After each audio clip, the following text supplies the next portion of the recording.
It is my great pleasure to welcome David Malloy, Executive Director of the Estee Lauder Companies and the recipient of the 2021 Data Masters Award, to the stage. David, welcome. Thank you so much, Crystal. It's an absolute pleasure to be here with you today. I'm just going to say that award was much deserved, my friend. You have just killed it over the last year, and you have not had an easy task. So tell us a little bit about this last year and what's happened, because you have been very busy. Yeah, our journey has been challenging, as it has been for many. Um, we had, as many did, our lives were interrupted roughly a year and a half ago. We saw this closure of thousands of stores and locations around the world. But more importantly, our people, our consumers, were impacted by an unspeakable event. And we were tasked with a very large challenge. That challenge was to find a way to not only survive, but to thrive. And we had to stick to our core DNA, those values that have made us so successful to this day. So this was not about a reinvention for the Estee Lauder companies.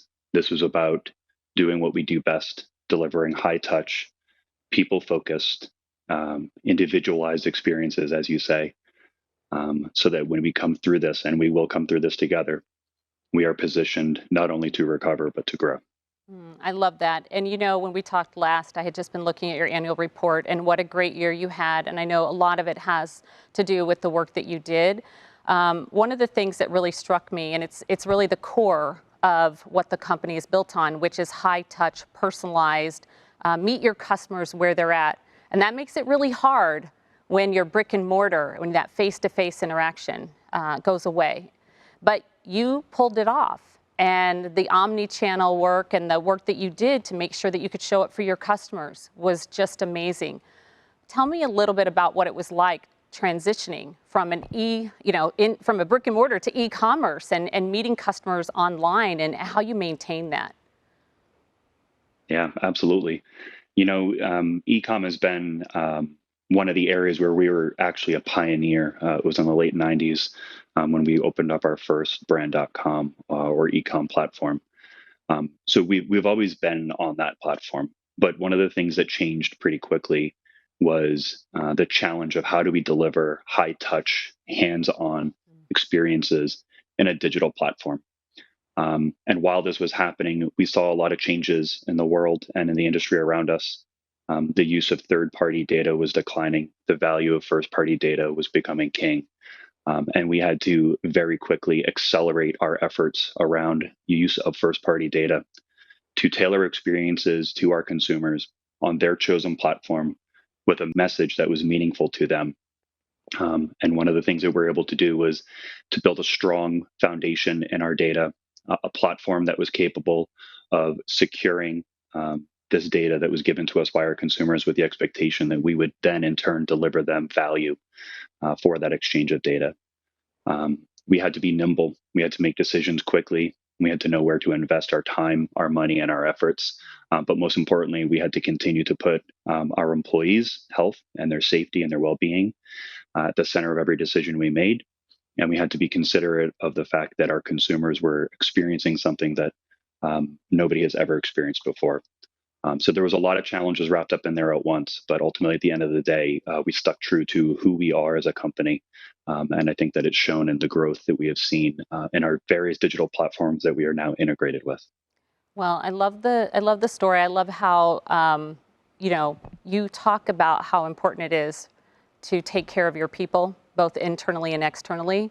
It says a lot about the company, and it says a lot about what drives you and what you put first. And one of the themes that we've been talking about is how that's not easy to do when you're constantly looking at uncertainties and all these changes going on, and the unpredictable nature about what that means to take care of your people and to meet your customers where they're at.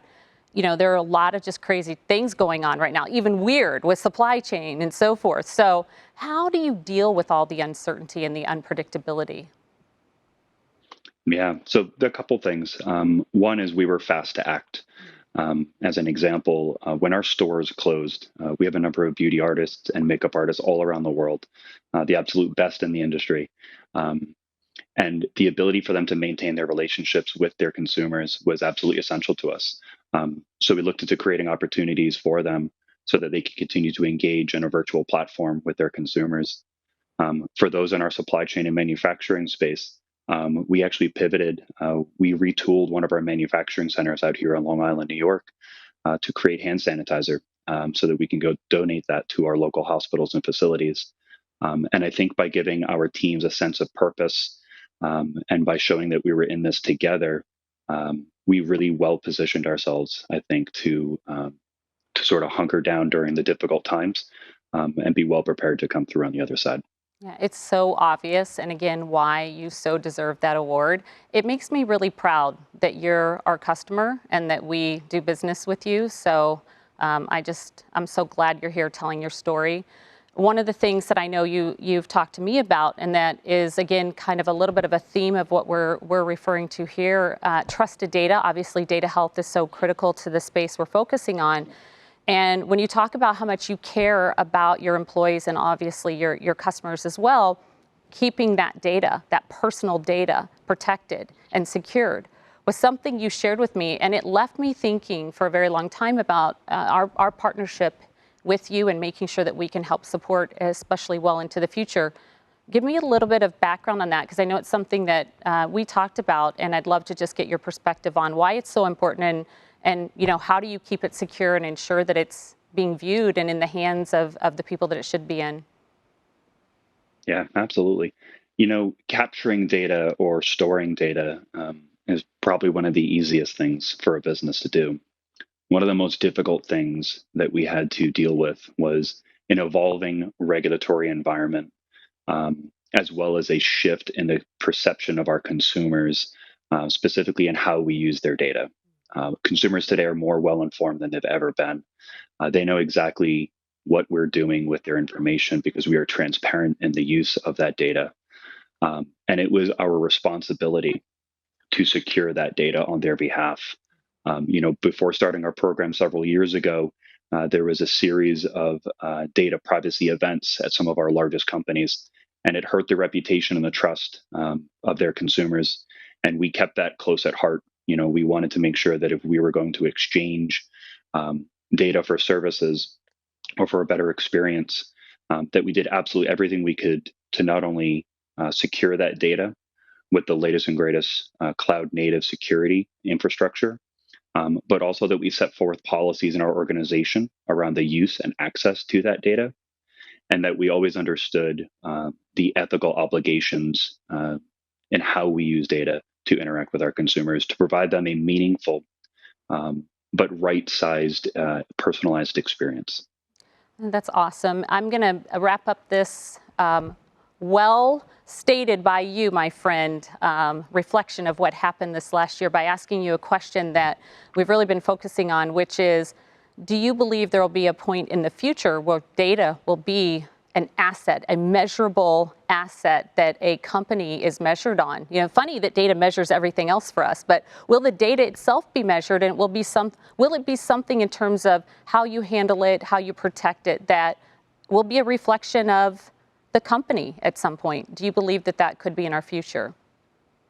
Yeah, absolutely. I think we're here. I think we're there. To be honest with you, this is something that we keep close to us. But throughout the partnership that we've had with Talend, one of the things that we were keen to learn about was the quality, cleanliness, the conciseness of our data, but also the consistency of it. And it became the principles by which our technology teams operate against when handling that data. So yeah, I think we're here now. I think the companies that have the data are going to be the kings in that space. But it's also in how you use it. So I think it's important to also note that it's not just about the volume, it's about the quality and how you're using that data. Well, you're a great example of all the things that are possible, and I just can't thank you enough, not only for being here, but for being such a great example of a customer that has really taken things to the next level, in my opinion. And quite for myself, and I hope everyone else, I can't wait to see what the future holds. So thank you for being here and sharing your insights. Thank you so much, Crystal. Appreciate it.